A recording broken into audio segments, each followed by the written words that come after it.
सत्ता संग्राम के 5वें चरण में बड़े चेहरों की परीक्षा होनी है। उत्तर प्रदेश की 14 सीटों पर नजर डालें तो इसमें केंद्र सरकार के 5 मंत्री चुनाव लड़ रहे हैं, जिनमें रक्षा मंत्री राजनाथ सिंह भी शामिल हैं। उनके अलावा स्मृति ईरानी, कौशल किशोर, साध्वी निरंजन ज्योति और भानु प्रताप वर्मा के भाग्य का फैसला 20 मई को यानी कि कल मतदाताओं को करना है। रायबरेली पर सबकी निगाहें टिकी हुई हैं क्योंकि आज से राहुल गांधी इस बार अपनी मां सोनिया गांधी की जगह चुनाव में उतरे हैं। आइए जानते हैं कि सीट पर क्या बन रहे हैं समीकरण। सबसे पहले बात करते हैं लखनऊ सीट की। अटल का लखनऊ, टंडन का लखनऊ या यूं कहें कि भाजपा का लखनऊ। 20 मई को एक बार फिर से अपना सांसद चुनेगा लखनऊ।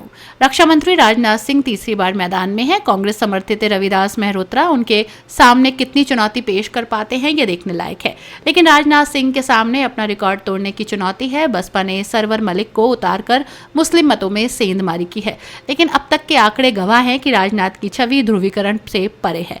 राजनाथ सिंह ने 2014 में तत्कालीन कांग्रेस प्रत्याशी रीता बहुगुणा जोशी को 2,72,749 मतों से हराया था। 2019 में उन्होंने अपना ही रिकॉर्ड तोड़ते हुए सपा की पूनम सिन्हा को 3,47,302 मतों से मात दी।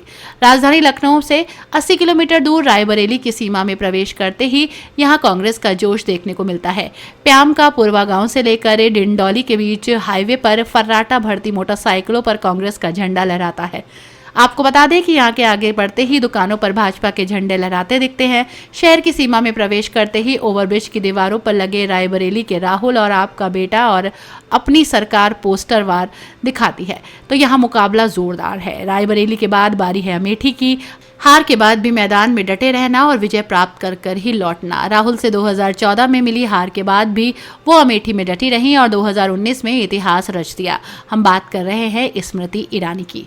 सलीके से अपनी बात रखने वाली केंद्रीय मंत्री स्मृति ईरानी अमेठी की दीदी के रूप में जानी जाती हैं। गांव-गांव, घर-घर में मशहूर हैं और पहचान रखती हैं। हालांकि इस बार उनके लिए राह इतनी आसान नहीं है। राहुल गांधी के न लड़ने पर राहुल गांधी के चुनाव मैदान में उतरे कांग्रेस के किशोरी लाल शर्मा ने अपनी क्षेत्रीय पकड़ के सहारे चुनाव को रोचक बना दिया।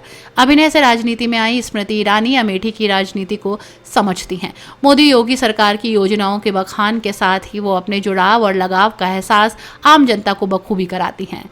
अगली हॉट सीट है फतेहपुर। साध्वी निरंजन ज्योति के केंद्र में राज्य मंत्री हैं और उनके लिए इस बार की जीत की हैट्रिक लगाने की चुनौती है। वो फतेहपुर सीट से लगातार 2 बार जीत हासिल कर चुकी हैं। उनके सामने मैदान में उतरे सपा के पूर्व प्रदेश अध्यक्ष नरेश उत्तम पटेल लड़ाई को रोचक बनाने में जुटे हैं। बसपा के डॉक्टर मनीष सचान सपा के वोटों में सेंधमारी कर साइकिल की चाल मंद कर रहे हैं। साध्वी निरंजन ने भाजपा की सदस्यता लेते हुए राजनीति में 2000 में कदम रखा। 2002 और 2007 में हमीरपुर विधानसभा सीट से किस्मत आजमाई, लेकिन सफलता नहीं मिली। 2012 में वो हमीरपुर से विधायक बनी। फतेहपुर से 2014 और 19 का लोकसभा चुनाव लड़ा। दोनों बार विजयी रही और मोदी सरकार में राज्य मंत्री बनाई गई। अब तीसरी बार वो चुनावी मैदान में है। इसके अलावा जालौन से 5 बार सांसद बन चुके भानु प्रताप वर्मा 8वीं बार चुनावी मैदान में हैं। तो बड़ा सवाल यह है कि क्या वो 6ठी बार संसद पहुंचेंगे। वार्ड सभासद से केंद्रीय राज्य मंत्री तक का सफर तय करने वाले भाजपा प्रत्याशी भानु प्रताप वर्मा इस बार जीतते हैं तो ये उनकी हैट्रिक होगी। जालौन के कोंच कस्बे के मालवीय नगर में 15 जुलाई 1957 को जन्मे भानु प्रताप वर्मा MA LLB है। निर्विवाद छवि की वजह से भानु प्रताप को पार्टी ने एक बार फिर से इसी सीट पर प्रत्याशी बनाया। सरकारी योजनाओं में राशन, आवास, नल से जल, एक्सप्रेसवे सहित कई काम जनता को दिखाने के लिए उनके पास हथियार के रूप में है। सपा से नारायण दास अहिरवार दावा ठोक रहे हैं।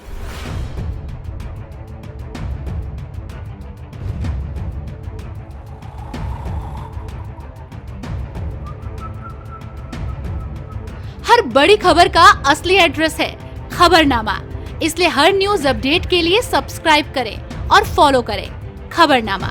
और इस वीडियो के लाइक बटन को प्रेस कर इस वीडियो पर कमेंट के जरिए अपनी राय देना ना भूलें।